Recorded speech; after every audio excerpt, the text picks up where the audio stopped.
സമുദായ സംഘടനകളായ എൻ.എസ്.എസും എസ്.എൻ.ഡി.പിയും ഇടതുപക്ഷത്തേക്ക് ചാഞ്ഞതാണ് ഇപ്പോൾ കേരള രാഷ്ട്രീയത്തെ വലിയ രീതിയിൽ ഇളക്കിമറിക്കുന്ന ഒരു രാഷ്ട്രീയ കോലാഹലം.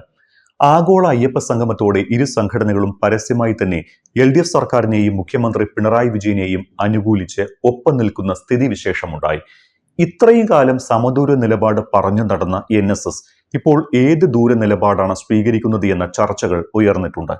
രാഷ്ട്രീയപരമായി നോക്കിയാൽ ഈ രണ്ട് സംഘടനകളുടെയും നിലപാട് അങ്കലാപ്പിലാക്കിയിരിക്കുന്നത് ബി.ജെ.പിയാണ്. സർക്കാർ നടത്തിയ അയ്യപ്പ സംഗമവും അതിനേക്കാൾ ഉപരി എൻ.എസ്.എസും എസ്.എൻ.ഡി.പിയും ഇടതിനോട് അടുക്കുന്നതും തങ്ങൾക്ക് വലിയ രീതിയിൽ തന്നെ ദോഷം ചെയ്യുമെന്ന് ബി.ജെ.പി കണക്കുകൂട്ടുന്നു.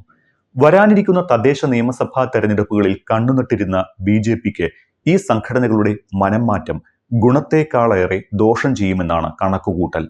അയ്യപ്പ സംഗമം നടത്താൻ സംസ്ഥാന സർക്കാർ തീരുമാനിച്ചതു മുതൽ എൻ.എസ്.എസിന്റെ മനംമാറ്റം ആരംഭിച്ചിരുന്നു.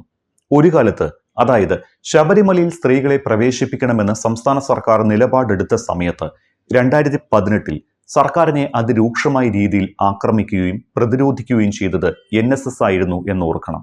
അന്ന് എൻ.എസ്.എസ് നടത്തിയ നാമജപ ഘോഷയാത്രയ്ക്ക് വലിയ രീതിയിൽ ബി.ജെ.പി പിന്തുണയും ലഭിച്ചു. മാത്രമല്ല, രാജീവ് ചന്ദ്രശേഖർ ബി.ജെ.പിയുടെ സംസ്ഥാന അധ്യക്ഷനായി എത്തിയതു മുതൽ എൻ.എസ്.എസും എസ്.എൻ.ഡി.പിയുമായി നല്ല സൗഹാർദ്ദവും കാത്തുസൂക്ഷിച്ചിരുന്നു. സ്വാഭാവികമായും വരാനിരിക്കുന്ന തദ്ദേശ തെരഞ്ഞെടുപ്പിലും നിയമസഭാ തെരഞ്ഞെടുപ്പിലും സമുദായ സംഘടനകളുടെ പിൻബലത്തോടെ നല്ല റിസൾട്ട് ഉണ്ടാക്കിയെടുക്കുക എന്ന് തന്നെയായിരുന്നു ബി.ജെ.പിയുടെ ലക്ഷ്യം. ഈ നീക്കത്തിനാണ് ഇപ്പോൾ ബി.ജെ.പിക്ക് തിരിച്ചടി കിട്ടിയിരിക്കുന്നത്. അടുത്ത കാലം വരെ സർക്കാരുമായും എൽ.ഡി.എഫുമായും ഇടഞ്ഞു നിൽക്കുകയായിരുന്നു. എന്നാൽ ദേവസ്വം ബോർഡ് ആഭിമുഖ്യത്തിൽ സർക്കാർ അയ്യപ്പ സംഗമത്തിന് നടപടികൾ ആരംഭിച്ചപ്പോൾ മുതൽ എൻ.എസ്.എസ് സമദൂര സിദ്ധാന്തം വെടിഞ്ഞ് എൽ.ഡി.എഫിനൊപ്പം നിൽക്കാൻ തുടങ്ങി. ആ മനംമാറ്റം ശബരിമലയിൽ നടക്കുന്നത് ദുരാചാരങ്ങളാണ് എന്നുവരെ ഒരിക്കൽ പറഞ്ഞ സർക്കാരിന് ഗുഡ് സർട്ടിഫിക്കറ്റ് കൊടുക്കുന്നിടം വരെ കാര്യങ്ങൾ എത്തിച്ചു. ഇന്ന് എൻ.എസ്.എസിന് സർക്കാരിനെ പൂർണ്ണ വിശ്വാസമാണ്. ഭക്തരുടെ വിശ്വാസം സംരക്ഷിക്കാനും ശബരിമലയിലെ ആചാരങ്ങൾ സംരക്ഷിക്കാനും പിണറായി വിജയൻ സർക്കാരിന് മാത്രമേ സാധിക്കൂ എന്നാണ് എൻ.എസ്.എസിന്റെ ഇപ്പോഴത്തെ സിദ്ധാന്തം. കൂട്ടത്തിൽ ശബരിമലയ്ക്ക് വേണ്ടി കേന്ദ്ര സർക്കാർ ഒന്നും ചെയ്തിട്ടില്ല എന്ന് ഒരു കൊട്ടുകൂടി കൊടുത്ത് NSS general secretary G Sukumaran Nair ബി.ജെ.പിയെ വിമർശിക്കുകകൂടി ചെയ്തത് പാർട്ടിക്ക് വലിയ തിരിച്ചടിയായിട്ടുണ്ട്. ബി.ജെ.പി നേതാക്കൾ സമുദായ സംഘടനാ നേതാക്കളെ നേരിൽ കണ്ട് അനുനയ ചർച്ചകൾ നടത്താനും ആലോചിക്കുകയാണ്. എൻ.എസ്.എസിന്റെയും എസ്.എൻ.ഡി.പിയുടെയും നിലപാട് മാറ്റം മാത്രമല്ല ബി.ജെ.പിയെ അങ്കലാപ്പിലാക്കുന്നത്. സർക്കാരുമായി ഇപ്പോൾ എൻ.എസ്.എസ് അടുക്കുന്നത് ഭരണത്തിൽ മൂന്നാം ഊഴം കാത്തിരിക്കുന്ന സി.പി.എമ്മിനും എൽ.ഡി.എഫിനും ഗുണകരമായി മാറുമോ എന്നുകൂടിയാണ്. ജി സുകുമാരൻ നായരുടെ നല്ല സ്വഭാവ സർട്ടിഫിക്കറ്റ് മൂന്നാം ഭരണം കാത്തിരിക്കുന്ന ഇടതുപക്ഷത്തിന് ഏറെ പ്രതീക്ഷ നൽകുന്നതാണ്.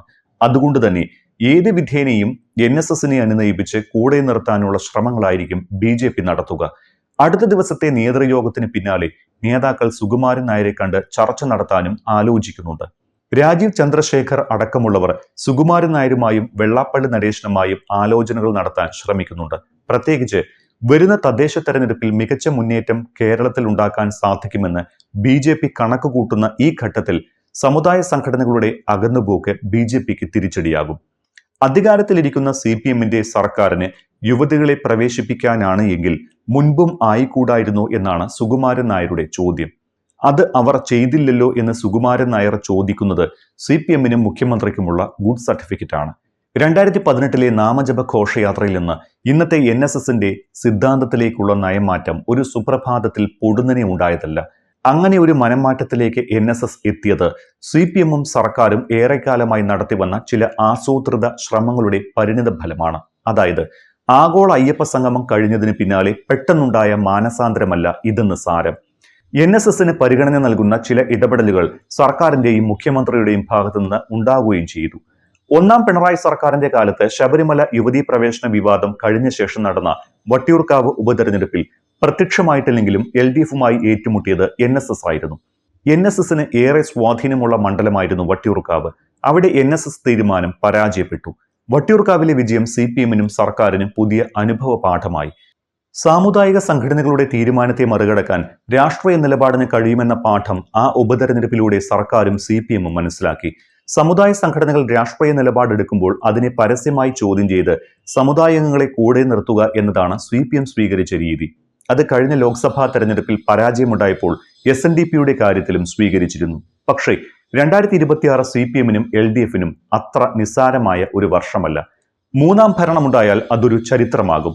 ആ ചരിത്രം തീർക്കാൻ സമുദായ സംഘടനകളുടെ പിന്തുണ കൂടി ഉറപ്പാക്കണമെന്ന CPM തീരുമാനമാണ് ഇന്ന് പരസ്യമായി പിണറായി വിജയനെയും സർക്കാരിനെയും പ്രകീർത്തിക്കുക വഴി NSS നിലപാടിലുണ്ടായ മാറ്റം.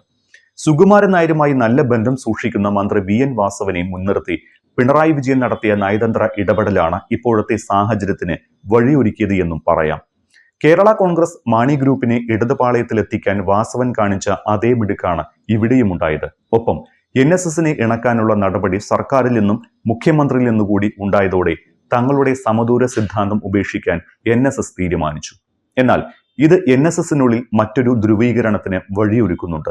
ഇന്നുവരെ ചോദ്യം ചെയ്യപ്പെടാത്ത അനിഷേധ്യ നേതൃത്വമായിരുന്നു സുകുമാരൻ നായരുടേതെങ്കിൽ ഇന്നത് ചോദ്യം ചെയ്യപ്പെട്ടു തുടങ്ങി. പത്തനംതിട്ടയിലെ വെട്ടിപ്പുറത്തും പ്രമാടത്തും സുകുമാരൻ നായർക്കെതിരെ ഉയർന്ന ബാനറുകൾ അതിന് തെളിവാണ്.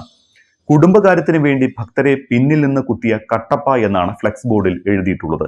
മുഖ്യമന്ത്രി പിണറായി വിജയനെ പ്രകീർത്തിച്ച് LDF-നൊപ്പം കൂടുമ്പോൾ ഏതെല്ലാം തരത്തിലാണ് സുകുമാരൻ നായരെ എതിർപ്പ് കാത്തിരിക്കുന്നത് എന്ന് ഇനി കാണാനിരിക്കുന്നതേയുള്ളൂ.